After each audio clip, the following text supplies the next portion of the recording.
देखिए नीलम जी, एक बार जो है परम पूज्य बाबा साहब अम्बेडकर ने एक बात कही थी कि जिस पौधे में अगर पानी नहीं डाला जाएगा, उसकी देखरेख नहीं होगी तो वो पौधा मुरझा जाएगा। ये बात विचार को लेकर कही थी। जिस विचार का प्रचार और प्रसार नहीं होगा, उस विचार का क्या है, वो भी ख़त्म हो जाएगा। तो इसी प्रकार से बहुजन मूवमेंट जब मान्यवर साहेब कांसीराम जी ने खड़ा किया, उसके पीछे जो विचार था उसमें क्या खोट रह गई थी, वो समझने की ज़रूरत है। कहीं उसमें खोट थी इसलिए परिवर्तन किया गया, या कोई खोट नहीं थी, अपने निजी स्वार्थ थे इसलिए परिवर्तन किया गया, इसको समझना बहुत ज़रूरी है। क्योंकि हम जानते हैं कि साहिब मान्यवर कांसीराम जी ने 85 और 15 का आंकड़ा इस देश को दिया, बहुजन समाज को दिया, और उसमें एक वर्ग को जो कि समझने के लिए तैयार नहीं है, हज़ारों साल से वो इस देश के एक पार्टिकुलर वर्ग पर अत्याचार और शोषण करते आ रहा है, उस पर लगातार शोषण करते आ रहा है और वो समझने के लिए तैयार नहीं है। तो साहिब मान्यवर कांसीराम जी ने उसको यही उचित समझा कि फिलहाल उसको छोड़ दिया जाए। जब अच्छी मानसिकता उसके अंदर पैदा हो जाएगी और अच्छी मानसिकता के साथ में इस देश का भला करने की सोच को लेकर जब वो पार्टी तरफ मुख करेगा तब सोचेंगे, लेकिन फिलहाल उसको छोड़ा गया था। लेकिन बहुजन समाज पार्टी ने उस पॉलिसी को बदला और उसको पहले ले लिया, और जो बहुजन समाज का निर्माण करने वाला जो 85% जो तबका था उसको कहीं ना कहीं जो है पीछे का रास्ता दिखाया या उसको दरकिनार करने का प्रयास किया। इससे क्या हुआ कि इस देश में, जैसा कि परम पूज्य बाबा डॉक्टर भीम अम्बेडकर ने कहा है कि इस देश में लोग कहते हैं कि राजनीतिक लड़ाई हो रही है, आर्थिक लड़ाई हो रही है, लेकिन बाबा साहब कहते हैं कि इस देश में सांस्कृतिक युद्ध चल रहा है, और ये आज से नहीं चल रहा है, ये हज़ारों साल से चल रहा है। एक तरफ ब्राह्मणवाद संस्कृति है, दूसरी तरफ श्रमण संस्कृति है, इसके अलावा दूसरा कोई युद्ध नहीं है। चाहे वो आम आदमी पार्टी हो, कांग्रेस हो, बीजेपी हो। अगर बीजेपी जीत रही है तो बीजेपी नहीं जीत रही है, कांग्रेस जीतती है तो कांग्रेस नहीं जीतती है, आम आदमी पार्टी अगर दिल्ली में और पंजाब में जीती है तो आम आदमी पार्टी नहीं जीती है। ये तीनों पार्टियां जीतती हैं तो आरएसएस जीतती है। और ये आज की बात नहीं है, हम यूपीए के समय से देखते आ रहे हैं। यूपीए के समय में भी आरएसएस कितनी प्रभावी थी, उसने जहां चाहा वहां अपने लोगों की भर्तियां करवाई हैं, प्रशासन में उसका पूरा जोर रहा है। तो ये चीज़ को हमारे बहुजन मिशन मूवमेंट को जो करता धरता है, नेतृत्व है, उनको समझना चाहिए कि इस देश में हमें जो लड़ाई करनी है वो सांस्कृतिक युद्ध लड़ना है, हमें उसकी तैयारी करनी है। इसीलिए साहिब मान्यवर कांसीराम जी का जोर जो है इस सांस्कृतिक युद्ध की तरफ था। इसीलिए जब प्रथम बार जो है सत्ता बहुजन समाज पार्टी ने प्राप्त कर ली थी, तब किसी पत्रकार ने उनसे पूछा था कि आपका उद्देश्य सत्ता में आने का 10 साल का था लक्ष्य जो है, लेकिन आप तो 5 साल में सत्ता में आ गए हैं। तो मान्यवर कांसीराम जी ने उनको जवाब देते हुए कहा था कि मैं बहुत दुखी हूँ, मैं बहुत दुखी हूँ कि हम सत्ता में बहुत पहले आ गए हैं। तो पत्रकार बोला, रहे आप कैसी बात कर रहे हैं, आपको तो खुश होना चाहिए। वो बोला, मैं खुश नहीं हो सकता क्योंकि मैं बहुत दुखी हूँ, क्योंकि जो लेडी जो है जिसको बच्चा 10 महीने में होना चाहिए और वो 7 महीने बच्चा पैदा कर दे, तो जच्चा और बच्चा दोनों की सेहत को खतरा होता है, भारी खतरा होता है। इसीलिए उनका इशारा जो है इसी तरफ था कि जो बाबा साहब डॉक्टर भीमराव अम्बेडकर ने बात कही कि राजनीतिक सत्ता का आधार धार्मिक और सामाजिक आंदोलन होना चाहिए, अगर उनका यह आधार नहीं होगा तो वो सत्ता ज़्यादा दिन नहीं बनी रहेगी।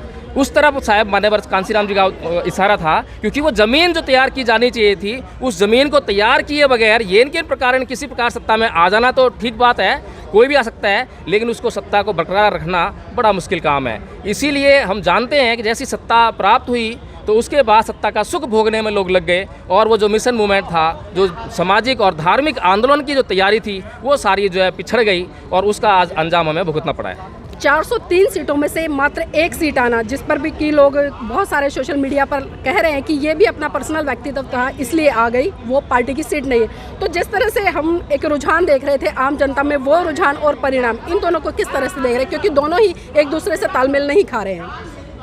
देखिए, मोटे मोटे तौर पे मैं बता सकता हूँ कि देखिए, अमेरिका में चुनाव होते हैं ईवीएम से नहीं होते हैं, जापान में ईवीएम से चुनाव नहीं होते हैं, वहाँ पर बैलेट पेपर चुनाव होते हैं। और ये दोनों देश जो हैं तकनीकी मामले में भारत से कहीं ज़्यादा सुदृढ़ हैं और कहीं ज़्यादा आगे हैं। अगर ये लोग जो हैं बैलेट पेपर से चुनाव करते हैं तो इसका सीधा मतलब यही है कि इनका ईवीएम में बिल्कुल भरोसा नहीं है, क्योंकि ईवीएम एक इलेक्ट्रॉनिक गैजेट है, और इलेक्ट्रॉनिक गैजेट जो कोई भी हो वो हैकिंग से परे नहीं है। बड़े बड़े क्योंकि जो लोग क्रिप्टो में देखते हैं या विश्वास रखते हैं, वो लोग जानते होंगे कि क्रिप्टो की जो बड़े बड़े एक्सचेंज हैं वो हैकर्स को एंगेज कर रखती हैं, कहीं उनके जो एक्सचेंज है वहाँ से जो है क्रिप्टो चुराई ना जा सके। बहुत बड़े बड़े जितने भी मतलब जो टेक्निकल इंस्टीट्यूट्स हैं जो इलेक्ट्रॉनिक गैजेट्स को अपने प्रयोग में लाते हैं, वो सब हैकर्स को एंगेज कर रखते हैं। तो ये ईवीएम जो है हैकर्स के दायरे से कैसे बाहर हो सकती है, समझ से बाहर बात है, पहली बात। दूसरी बात ये है, जब इस देश की जनता को ईवीएम पर अगर कुछ भी भरोसा नहीं है, या कुछ लोगों को भरोसा होता है, कुछ को नहीं होता, क्योंकि जो जीतते हैं उनको कहेंगे भी हमें तो पूरा भरोसा है, लेकिन जो हार रहे हैं वो कहेंगे हमें भरोसा नहीं है। मैं कह रहा हूँ ये लोकतंत्र का मामला है, लोकतंत्र विश्वास का मामला है, और ये जनता के उस मूल अधिकार का मामला है जो कि लोकतंत्र का आधार है। तो हमें सबसे पहले उसको सुनिश्चित किया जाना चाहिए कि उसके अधिकार को जो है अच्छी तरह से प्रयोग में लाया जा सके। अगर ईवीएम में कुछ लोगों का विश्वास नहीं है तो ईवीएम को हटा देना चाहिए और बैलेट पेपर से चुनाव होना चाहिए। और इसका हम जीता जाता उदाहरण देखा है हमने।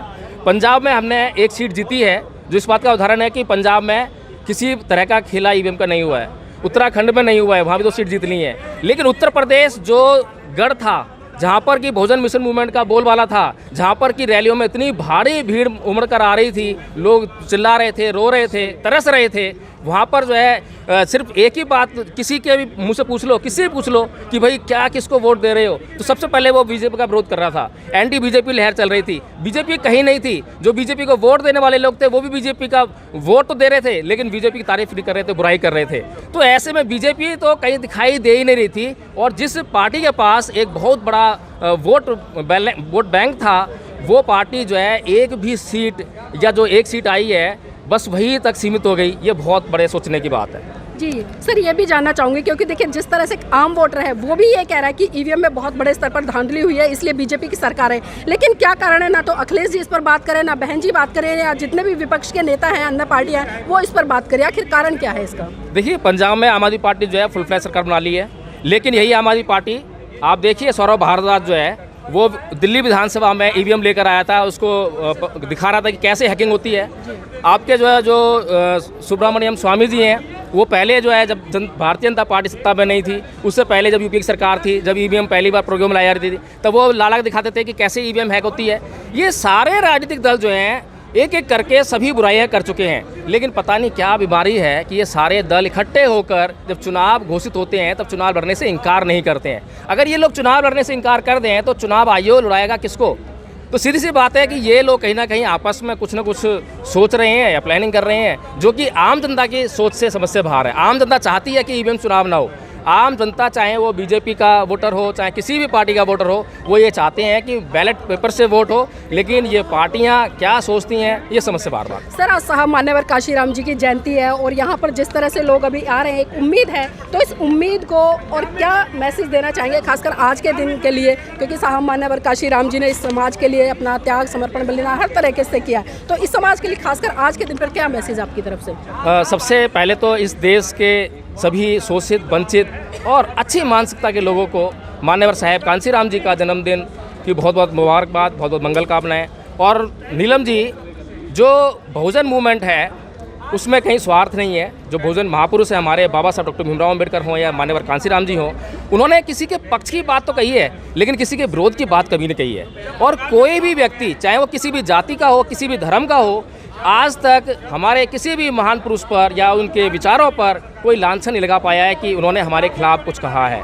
किसी के खिलाफ कुछ नहीं कहा है, लेकिन इस मूवमेंट ने सिर्फ एक बात कही है कि जो वंचित है, शोषित है, उसको उसके अधिकार मिलने चाहिए, क्योंकि वो भी इस देश का नागरिक है, वो भी इस देश की मिट्टी में पैदा हुआ है। उसका भी इस देश की जल, वायु, अग्नि और आकाश में उतना ही अधिकार है जितना कि और लोगों का है। इसलिए कुछ लोग जो है इस देश के संसाधनों पर कब्जा करके बैठे हुए हैं और कुछ लोग जो हैं रोटी तक के लिए मोहताज हैं। तो इस देश के जो बहुजन समाज पार्टी है, इसका ये मूवमेंट है कि हर व्यक्ति को जो है रोटी, कपड़ा और मकान सुलभ हो, उसको एक अच्छी ज़िंदगी सुलभ हो, और इसके लिए ये मूवमेंट चल रहा है। और इसलिए जो है इस बहुजन समाज पार्टी के कार्यकर्ताओं को बिल्कुल भी घबराने की जरूरत नहीं है, क्योंकि आज ये इनके प्रकार हैं, क्योंकि इनकी तो नीति यही है साम दाम दंड भेद की, चाहे दुश्मन चाहे अपना हो, वो किसी के खिलाफ चूकते नहीं है। हालांकि चाणक्य की नीति है, चाणक्य ने जो है ये दुश्मनों के खिलाफ ये नीति जो अपनाई थी, लेकिन इस देश का दुर्भाग्य है कि इस देश में जो पार्टी है वो अपने देश के लोगों के खिलाफ ही इस नीति का प्रयोग कर रही है,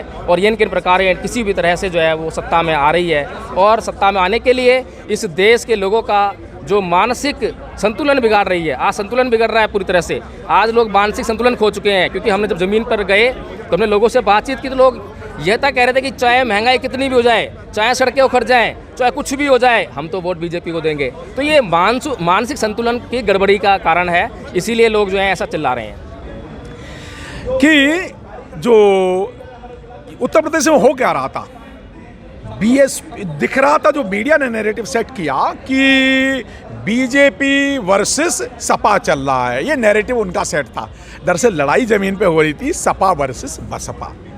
सपा वर्सेस जमीन पे जो दिख रहा था वो सपा वर्सेस बसपा दिख रहा था, और मीडिया, बीजेपी मीडिया ने दिखाया कि बीजेपी की लड़ाई हो रही है वो हो रही है सपा से।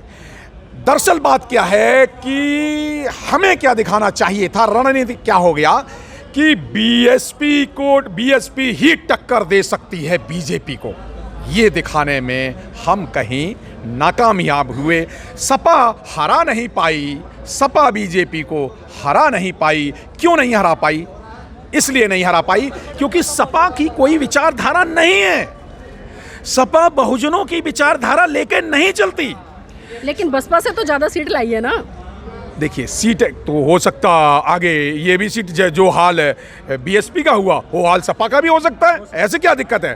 तो देखिए मैं विचारधारा पे बात कर रहा हूँ। देखिए परिणाम और सीट ये वो नेताओं से पूछें कि नेताओं ने क्या गलती की, लेकिन मैं विचारधारा पे बात कर रहा हूँ। उत्तर प्रदेश में दो विचारधाराएं लड़ रही थी नीलम जी। जो सबसे बड़ी बात, ये बहुत सारे कोई नहीं कहेगा, जितने एनालिसिस करने वाले वो ये बात नहीं कहेंगे।